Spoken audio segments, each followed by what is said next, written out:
We are live, ladies and gentlemen, boys and girls. Welcome to the Life as a Chad YouTube channel. And I thank all of you for being here, wherever you may be. And of course, however you may be listening. Well, we have some very, very interesting, big, quite frankly, big news that dropped a little while ago. I mean, I would say this morning. So it's been a few hours, no doubt. And the news, of course, is the FBI raiding of former President Donald Trump's house or property in Mar-a-Lago. And this is unreal, folks. We live truly in unprecedented times. And I'm going to do my best to rattle off my thoughts on this in a articulated, decisive manner without getting on too many tangents here. The first place that I want to start is the unprecedented nature of this. You often hear people say that this is something that is unheard of. It is unprecedented. This has never happened. And usually, if you look hard enough, you can find something where it indeed has happened. Folks, we have never had a former president who is still alive and is likely to run against the sitting president, and actually did run against the sitting president, have their property raided. And I mean, I can put as many qualifications on it, but the bottom line is presidents don't go after former presidents. Why? Because, well, quite frankly, it sets a bad precedent. It sets up, and I'm not sure that I would say it sets a bad precedent, but it definitely sets, even though I just did say that, it sets a precedent of presidents being able to retroactively go after someone who was their competition, which can happen again and again and again. And that can be very volatile, especially in a democracy. Although I would say we don't live in a democracy right now. We live in a technocracy. We live in a banana republic. And that's the biggest thing that I want to say from this is that, folks, you would not see this in a Western country. You would see this in a third world dictator-run country. This is unprecedented. And regardless of what you think about Trump, with this, you can say two things. One, now the precedent has been set, and now this will more than likely happen in the future, since Biden decided to cross that threshold. Now, some of you, I don't want to get on tangents here. Some of you guys think that Biden had no knowledge of this. He had no knowledge of a former president having his FBI home raided. Are you fucking kidding me? Of course he did. If you believe that, you are truly a buffoon and there is no hope for you. So that's the first thing, is that the precedent is set regardless of what you think of Trump. And then the second thing is that you look at things to see what type of society you're living in. And this is a perfect example. We live in a country right now that is so volatile, that is, and this is what so many have been saying for so long when it comes to COOF, or the medicine shot, or whatever you want to call it. They've been saying that this is tyrannical. This is full-blown tyranny. Now, the second main thing that I want to say here is, of course, and I already alluded to it, of course, Biden knew about this.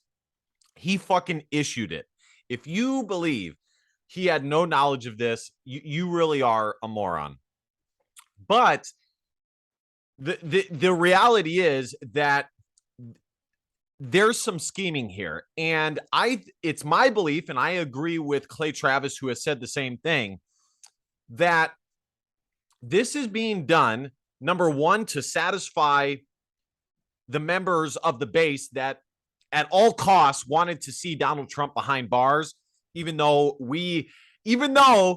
they had tried even when he was president and failed to come up with any significant evidence. But this satisfies that group of people, which I wouldn't have a problem with as long as they held the same scrutiny to people like Hillary Clinton, Bill Clinton, Joe Biden, his son, fucking Barack Obama. But they don't, because most people are buffoons. But this is scheming 100%. And Clay Travis, I got to credit him for this, and I agree. The play here is going to be giving charges or putting charges on Donald Trump because they know that Hunter Biden and, quite frankly, Joe Biden has some not good stuff, especially with the laptop that he has. Some crimes have been committed. And Hunter Biden, once they announce the charges against Trump, which I am predicting they will do, they are going to charge Hunter and say, nobody is beneath the law. We will charge a former president and we will charge the son of a sitting president. Now, of course, you ask, well, what's the point of that? Well, the point is that if you charge Donald Trump, you can change the narrative to what I just said, rather than the narrative being if you only charged Hunter Biden or if you only charged Donald Trump.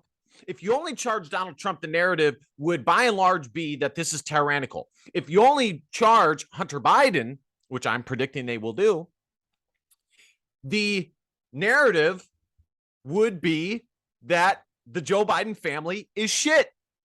They are evil. They have committed crimes, and it would significantly decrease Biden's chances of being reelected. Now, obviously, there's that angle too with this, which is that Biden knows Trump is his biggest threat against him in the upcoming election.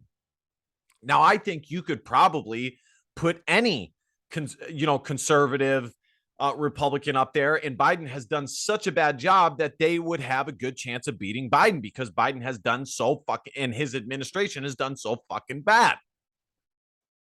But that is the major play here. Now, to wrap this up, I don't want to spend too much time on this.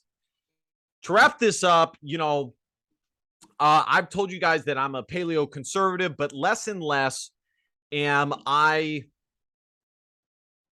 concerned with the right-left dichotomy that the media and school has us believing in. It's a false dichotomy, and it's not real. It gets us away from God. It gets us away from our families. It gets us away from working on the things that actually matter. And so I would always say that if there's one thing you should, or, a few things that you should focus on, it should be your family, your community, and your church. If you do those things, society, and enough people do that, society as a whole will uplift regardless of how shit the politicians are. But to wrap this up, and you can already guess who I voted for as a paleocon, but because this is YouTube, I'm not, anyway. Because of that, Donald Trump, there's been a lot of amazing things that he did. He was a bull in a china shop. He went after the media. He called out things that needed to be called out. He did that, and that's good. On the flip side, he failed with the wall. Some would argue that he helped other countries more than he actually helped America. Some would argue that he did more pandering than was needed instead of just doing what he said he was going to do to satisfy his base. But the main thing is he said he was going to go after Hillary Clinton and all of these criminals, and he did not do it. And now he is reaping the consequences of not doing those things. He should have did it. That is a failure on Donald Trump's part. And now it's biting him in the ass that he did not have a firmer hand in doing what he said he was going to do when it came to the corrupt nature of Washington. And folks, if this is not an example of how far the West is falling when they decide to attack their own, I don't know what else would convince you that the West is eating itself from within. It 100% is, especially America. This country is eating itself from within. When you have elites going after other elites, there's a problem. And I think in this country, not that this has anything to do with Trump, but you have two major sects when it comes to the population. You have the group of people who are better in a group, shall we say. They like group politics, group identity. They like equalism, forced equalism, I might point out. Forced equalism, not actual equality, but forced. Then you have the people who care about liberty, individualization, God, country, patriotism. And I think you are seeing the culmination of all of that. All right, guys, let me know what you guys think of Donald Trump being raided by the FBI in the comment section. I hope you guys consider hitting that subscribe button. This channel is growing big time. I thank all of you who have decided to subscribe to this channel. We're going to keep it rolling. I can't wait to give you guys more content. Like, subscribe, comment. DBAP, don't be a pussy willow and facts or feelings, because your feelings still matter. Love you guys. See you guys next time. Bye-bye.